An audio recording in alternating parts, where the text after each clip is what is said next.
Weeks after their harrowing escape from Pine Ridge Forest, the Johnsons' unsettling memories persisted. Tim dismissed them as mere imagination, while Claire sensed something sinister lurking beneath the surface.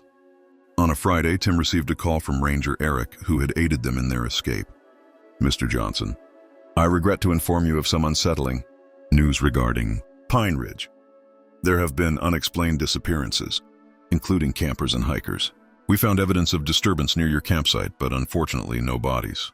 Only abandoned gear and peculiar large, symmetrical footprints leading into the trees were discovered." A cold wave of dread washed over Tim. "What do you mean by strange footprints?" "They're unlike anything we've encountered in this region. I suspect the presence of an entity within the woods that we may not fully comprehend." Tim's grip on the phone tightened. "Do you believe this incident is connected to what transpired during our escape?" "I firmly believe it is." Tim's resolve strengthened. "We must return to Pine Ridge. I'm determined to uncover the truth behind this unsettling occurrence." Despite Eric's warnings against returning to Pine Ridge Forest, Tim insisted on accompanying his family. The following Saturday, they arrived at the forest's edge, but this time, the journey was fraught with tension and foreboding. The atmosphere was thick with unease, and the woods seemed to stretch endlessly before them. Claire's apprehension was palpable, and Emma clutched her jacket tightly. Despite the cheerful chirping of birds and the rustling of the wind, an eerie calmness permeated the air. Claire whispered, "We don't have to endure this.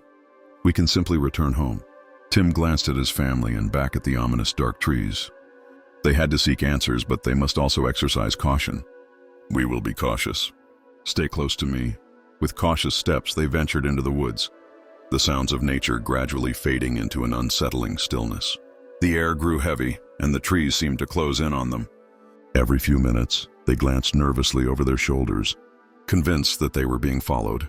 They stumbled upon an abandoned campsite, complete with tattered tents and a warm fire pit, yet devoid of any signs of life.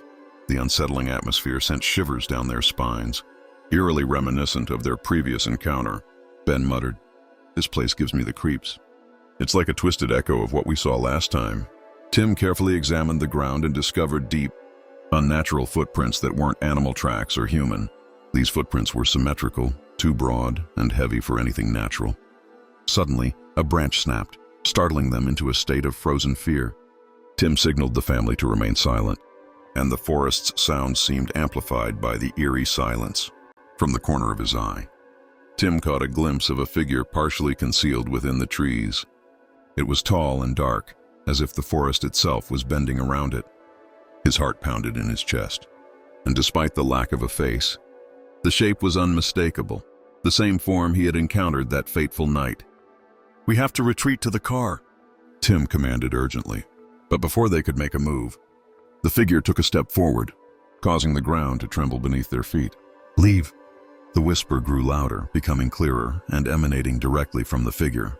A cold wave of terror washed over Tim, and he instinctively grabbed Claire's arm, pulling her towards him. "Refuge!" They sprinted towards the car, their heavy footsteps echoing through the forest, as if something was matching their every move. They reached the car, gasping for breath, and Tim slammed the door shut, igniting the engine. In the rearview mirror, he caught a glimpse of the figure standing at the edge of the clearing, its presence lingering like a weight, a harbinger of their escape being futile. As they sped away, Tim realized that they weren't fleeing a mere creature. They were fleeing something far more ancient and sinister, a force that had been watching them since their arrival in Pine Ridge. That night, Tim couldn't find rest. He saw the figure, towering and faceless, lurking near their campsite.